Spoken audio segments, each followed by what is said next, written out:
ओम नमः शिवाय, जय महाकाल। हम सबको पता है कि कार्तिक मास का बहुत ही प्यारा सा महीना चल रहा है और आ गई है कार्तिक मास का पहला सोमवार, जो कि इस पर्व को बहुत खास और बहुत विशेष बनाता है ना। काफ़ी लोग के मैसेज आए, भैया कार्तिक के महीने में इच्छा पूरी का एक बहुत ही आसान सा कोई उपाय बता दो। तो पूज्य गुरु जी की कथा सुन के बहुत अच्छे से आपको समझाऊंगा। कुछ नहीं करना है, 5 कनेर के फूल लेने हैं, छोटा सा उपाय करिएगा। जिस कामना से, जिस इच्छा पूर्ति के लिए इस उपाय को करोगे, वो सारी विशेष, सारी इच्छाएं पूरी जरूर होंगी। ठीक है, चलो समझते हैं। लेकिन आपको बता दूं, वीडियो को बीच में मत छोड़ना, पूरा देखना ताकि सारी चीजें इजीली क्लियर हो, है ना। चलो, स्क्रीन पर आपको दिख रहा होगा यहाँ पे कनेर के फूल, है ना। तो हमें लेने होंगे 5 कनेर के फूल। अब ये कनेर के फूल आप कोशिश करेंगे पीला वाला लेना, है ना। कई तरीके के आते हैं, नहीं मिलता पीला तो आप सफ़ेद या फिर ऑरेंज ले सकते हो। ठीक है, ले लिया। साथ ही साथ आपको लेने होंगे 1 कमलगट्टे। कार्तिक का महीना चल रहा है और कमलगट्टे का उपाय हमें डेली करना चाहिए। ठीक है, तो 1 कमलगट्टे भी लेना और उसके बाद तांबे का लोटा लेना, जल भरना इसमें अपने घर से और 1 कमलगट्टे को इस कलश के अंदर डाल देना। जो कनेर का फूल लिया है वो इस कलश के अंदर नहीं डालेंगे। ठीक है, सभी चीज़ों को लेके पहुँचना महादेव के शिवलिंग के पास में। इस उपाय को मंदिर में ही करना। सुबह करना चाहो सुबह करो, शाम को करना चाहो तो शाम को भी कर सकते हैं। ठीक है, थोड़ा सा क्रम समझेंगे, नियम समझेंगे। जो आपके पास में 5 कनेर के फूल हैं, ठीक है, थोड़ा सा नियम। आपको पहला कनेर का फूल भगवान गणेश के स्थान पे, जिसकी डंडी हो जाएगी बाहर की तरफ, फूल वाला पोर्शन महादेव की तरफ। दूसरा कनेर का फूल भगवान कार्तिक की तरफ। तीसरा कनेर का फूल माता जगत जननी जगदम्बा माँ पार्वती के हस्त कमल पे आपको तीसरा कनेर का फूल समर्पित करना। जो चौथा समर्पित करोगे वो भोले शंकर के शिवलिंग के ठीक ऊपर चढ़ाओगे, जिसकी डंडी हो जाएगी किधर, माता अशोक सुंदरी की तरफ, और जो पत्ती होगी वो हो जाएगी आपकी तरफ, है ना। 4 हो गए। जो 5वां होगा महादेव की जो सबसे प्रिय पुत्री हैं माँ अशोक सुंदरी, उनके स्थान पे आपको 5वां कनेर का फूल समर्पित करना। ठीक है, 5 कनेर के फूल हो गए। अब आपके पास में 1 कमल गट्टे वाला जल है ना। उस जल को फेस रखना उत्तर दिशा और पूरा का पूरा महादेव के शिवलिंग के ऊपर कुंदकेश्वर महादेव के नाम से समर्पित करोगे। कौन से महादेव? कुंदकेश्वर महादेव के नाम से समर्पित कर देना। और आपको कुछ भी करने की जरूरत नहीं है। जब जल चढ़ाओगे, जल बहता हुआ जलाधारी से नीचे गिरे, अपनी कामना कहते हुए इस जल को उठाना और अपने दोनों आंखों पे लगा लेना।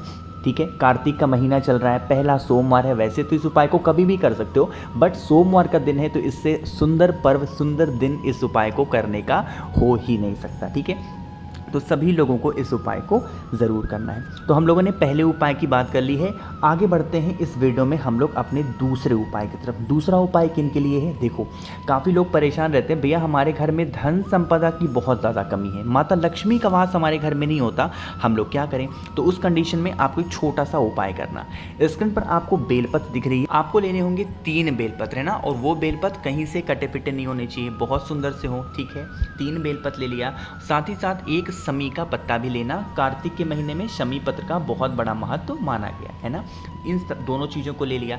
लेने के बाद पहुंच जाएंगे लेकर के महादेव के शिवलिंग के पास में। साथ ही साथ 1 तांबे के लोटे में जल भी भर लेना, वो भी अपने घर से। हाँ, एक बात और, अगर आपके पास शमी पत्र नहीं मिलता है तो शमी पत्र की जगह पे 1 चावल का दाना भी आप ले लेना। ठीक है, आगे बढ़ें। फिर हमको महादेव के शिवलिंग के पास पहुंचना, फेस रखना उत्तर दिशा, नॉर्थ डायरेक्शन। थोड़ा सा क्रम समझिएगा इस उपाय को जो मैं बताने जा रहा हूं। आपके पास में 3 बेलपत्र है और 1 शमी पत्र है ना। जो 3 बेलपत्र होगी, सबसे पहली बेलपत्र माता अशोक सुंदरी के स्थान पे समर्पित करेंगे, श्री शिवाय नमस्तुभ्यम का ध्यान करते हुए, जिसकी डंडी हो जाएगी बाहर की तरफ और पत्ती होगी महादेव की तरफ, है ना। पहली बेलपत्र मैंने बोल रहा हूँ, बेलपत्र समर्पित करना। जो दूसरी बेलपत्र समर्पित करोगे वो माँ जगत जननी जगदम्बा के हस्त कमल पे, माँ पार्वती के हस्त कमल पे दूसरी बेलपत्र। और जो तीसरी बेलपत्र होगी वो महादेव के शिवलिंग के ठीक ऊपर चढ़ाएंगे, तीसरी बेलपत्र। 3 बेलपत्र तो समर्पित कर दिया आपने। अभी आपके पास में 1 शमी का पत्ता बचा है, अभी उसको कुछ नहीं करेंगे। फिर आप 1 लोटा जल जो आप अपने घर से लाए हैं, महादेव के शिवलिंग के ऊपर श्री शिवाय नमस्तुभ्यम का ध्यान करते हुए समर्पित करना। ठीक है, जब आपकी सारी पूजन खत्म हो जाए, सब कुछ आप खत्म कर लें, तो जो 1 शमी का पत्ता है, जब उसको लेकर के मंदिर से बाहर निकलेंगे, कहाँ जाएंगे? मंदिर से बाहर, तो महादेव के शिवलिंग की चौखट पे जो लेफ्ट साइड होगा, उस लेफ्ट साइड पे उस 1 शमी के पत्र को कुंदकेश्वर महादेव के नाम से रख देंगे। कभी आपके घर में धन संपदा की कमी नहीं होगी, हमेशा माता लक्ष्मी का वास आपके घर में बना रहेगा। पूरे कार्तिक के महीने में जब भी आपको टाइम मिलता है, इस उपाय को बस एक बार करके देखिएगा, आपके घर में हमेशा धन संपदा बनी रहेगी। कर्जे से परेशान हो तो कर्ज मुक्ति भी इससे ज़रूर मिलती है। ठीक है, 2 उपाय समझ में आ गए। चलो आगे बढ़ते हैं। इस वीडियो में हम लोग अपने तीसरे उपाय की तरफ। तीसरा उपाय भी बहुत प्यारा है। हम लोगों ने पहले उपाय की बात की मनोकामना पूर्ति के लिए, दूसरे उपाय की बात की जो कि धन प्राप्ति के लिए था, और तीसरे उपाय की बात कर रहे हैं कि अगर आपके घर में प्रेम नहीं है, मतलब कि आपस में लोग बहुत लड़ते हैं, चाहे हस्बैंड वाइफ की बात करें, चाहे आपके बच्चे बहुत लड़ते हैं, बहुत चंचल हैं, बहुत गुस्सा करते हैं, या फिर घर का कोई सदस्य बहुत लड़ाई करता है, इस उपाय को करिएगा। ठीक है, क्या करेंगे, आपको लेना होगा इस तरीके से सफ़ेद फूल, है ना। सफ़ेद फूल कितनी लोगे, 5 सफ़ेद फूल गिन करके 5 सफ़ेद फूल। अब वो सफ़ेद फूल कोई सा भी हो सकता है। ठीक है, साथ ही साथ यहाँ पे आपको मूंग के दाने दिख रहे हैं, तो हमें 5 मूंग के दाने भी लेने हैं गिन करके। ठीक है, 5 मूंग के दाने ले लिए। साथ ही साथ आपको बेलपत्र भी लेने होंगे, और ये बेलपत्र भी आपको 5 लेनी है, जो कहीं से कटी पिटी हुई नहीं होनी चाहिए। आगे बढ़ें, आपको फिर यहाँ पे समी पत्र दिख रहा है। समी पत्र भी कितनी लोगे, 5 समी पत्र। जैसे ही मैं बोलता हूँ 5 समी पत्र, काफ़ी लोग कंफ्यूज होते हैं, भैया एक नहीं मिलती है, 5-5 बता देते हो।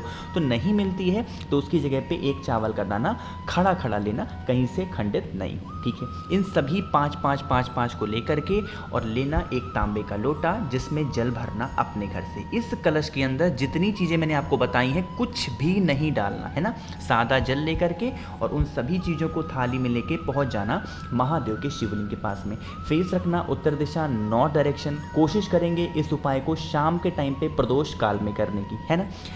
देखो नियम समझेंगे। सबसे पहले कौन कौन सी चीज़ों को चढ़ाना होता है। सबसे पहले जो आपके पास में समी पत्र है या चावल का दाना है, वो एक एक करके महादेव के शिवलिंग के ठीक ऊपर समर्पित करेंगे। ठीक है, समी का पत्र समर्पित कर दिया। दूसरे नंबर पर आपके पास में है बेलपत्र, है ना। उस बेलपत्र को महादेव के शिवलिंग के ठीक ऊपर समर्पित करेंगे। श्री शिवाय नमस्तुभ्यम का ध्यान करते हुए एक एक करके समर्पित करना, सब साथ में नहीं। जो डंडी होनी चाहिए माता अशोक सुंदरी की तरफ, पत्ती का मुख होगा वो होगा आपकी तरफ। बेलपत्र भी समर्पित हो गया। बेल पत्र के ऊपर जो आपने मूंग के दाने लिए हैं 5, उन 5 मूंग के दानों को बेल पत्र के ऊपर समर्पित करेंगे हाटकेश्वर महादेव के नाम से। नाम फिर से बोल रहा हूँ, नोट करिएगा, हाटकेश्वर महादेव के नाम से उस मूंग के दाने को बेल पत्र के ऊपर चढ़ाएंगे। ठीक है, चढ़ा दिया। सबसे लास्ट में आपके पास में 5 सफ़ेद फूल है। उन 5 के 5 सफ़ेद फूल को दोनों हाथों में लेकर के एक साथ समर्पित करेंगे। जैसे होता नहीं कि किसी का श्रृंगार करना, दोनों हाथों से एक एक करके समर्पित नहीं करना है, अपने दोनों हाथों से महादेव के शिवलिंग के ऊपर उन 5 सफ़ेद फूलों को कुंदकेश्वर महादेव के नाम से समर्पित कर देना। कभी आपके घर में लड़ाई झगड़े नहीं होंगे। ठीक है, बाकी आपके पास में जो 1 लोटा जल है, फिर आप उस 1 लोटे जल को भी महादेव के शिवलिंग के ऊपर समर्पित कर सकते हैं। ठीक है, करके देखिएगा। कार्तिक के महीने में कभी भी आपको टाइम मिलता है, मौका मिलता है, शाम के टाइम पे प्रदोष काल में ही इस उपाय को करते हैं, सुबह नहीं किया जाता, है ना। करके देखिएगा, प्यारा सा उपाय है, आसान सा है। आपके घर में हमेशा प्रेम बना रहेगा, कभी भी आपसी लड़ाई आपके घर में नहीं होगी, है ना। 3 उपाय की बात हमने यहाँ पर समझ ली है। पहला हमने मनोकामना को देखा, दूसरा हमने धन प्राप्ति को देखा, तीसरा हमने घर में प्रेम को बढ़ाने के लिए देखा। अब जो चौथा उपाय हम लोग बात कर रहे हैं कि अगर आपके घर में बीमारी बहुत ज़्यादा है, मतलब कि हमेशा मेडिसिन खाना, हमेशा दवा खाना, डॉक्टर के पास जाना ही जाना है, तो इस उपाय को करेंगे। ठीक है, लेकिन अब एक छोटा सा काम और करना है, वो है वीडियो को जल्दी से कर दो लाइक। जितने भी भाई बहन इस आवाज़ को पहली बार सुन रहे हैं, चैनल को सब्सक्राइब करिएगा। ठीक है, चलो अब समझते हैं इस उपाय को। स्क्रीन पर आपको समी का पत्ता दिख रहा है, तो इस उपाय के लिए हमें मात्र 1 समी का पत्ता लेना है, इससे ज़्यादा नहीं लेना। ठीक है, समी का पत्ता ले लिया। फिर से वही कहूँगा, समी का पत्र नहीं मिलता तो चावल के दाने भी ले सकते हो। ठीक है, साथ ही साथ आपको यहाँ पे कमल गट्टे दिख रहे होंगे, तो 1 कमल गट्टा मात्र आपको चाहिए होगा, है ना। इन दोनों चीज़ों को लेना, तांबे का लोटा लेना जिसमें जल भरना आपको अपने घर से, और इसी कलश के अंदर जो 1 कमल गट्टा था उसको भी आपको डाल देना, है ना। इस कलश के अंदर समी पत्र को बिल्कुल भी नहीं डालेंगे। दोनों चीज़ों को लेके पहुंचना महादेव के शिवलिंग के पास में। फेस रखेंगे उत्तर दिशा, नॉर्थ डायरेक्शन। थोड़ा सा क्रम समझेंगे। जो आपके पास में 1 समी का पत्ता है ना, वो महादेव के शिवलिंग के ऊपर समर्पित नहीं करना है। ठीक है, जो व्यक्ति आपके घर में बीमार पड़ा हुआ है, बहुत ज़्यादा परेशान रहता है, मेडिसिन खाता है, दवा खाता है, उसका नाम और गोत्र बोल करके ये जो जलाधारी जहाँ से जल गिरने ही वाला होता है, बिल्कुल इसके एंड पॉइंट पे, पीक पोजीशन पे आपको उस 1 समी पत्र को रख देना। ठीक है, रख दिया। रखने के बाद जो आपके पास में कमल गट्टे वाला जल है वो महादेव के शिवलिंग के ऊपर समर्पित करेंगे। कुंदकेश्वर महादेव का नाम लेके। देखो जो कुंदकेश्वर महादेव है ना, ये दो काम में इनका नाम लिया जाता है। पहला एक तो होता है कि अगर आपके घर में कोई बीमार है तब नाम लिया जाता है। दूसरा अगर आपकी कोई धन संपदा की प्रॉब्लम है तो उसमें कुंदकेश्वर महादेव का नाम लिया जाता है। ठीक है, जो भी व्यक्ति कार्तिक के महीने में कभी भी एक भी दिन इस उपाय को अगर कर लेता है तो उनके घर में कभी भी बीमारी प्रवेश नहीं करती है। हमेशा उनका पूरा परिवार सुखी और निरोगी रहता है ना। 4 उपाय की बात की, कोई ज़रूरी नहीं कि सारे उपाय आप करो। जो आपके लिए अच्छे हों, जो आपकी फैमिली के लिए अच्छे हों, उनमें से कोई सा भी उपाय आप कर सकते हैं। ठीक है, मन हो तो 4 कर लेना। तो कोशिश की अच्छा समझाने की। वीडियो पसंद आई हो तो लाइक करेंगे। कुछ पूछना हो, नहीं समझ में आया तो नीचे कमेंट सेक्शन में पूछिएगा, मैं पूरी कोशिश करूँगा रिप्लाई करने की। जितने भी भाई बहन मेरी इस आवाज़ को पहली बार सुन रहे हैं तो चैनल को सब्सक्राइब करेंगे। ओम नमः शिवाय, जय महाकाल।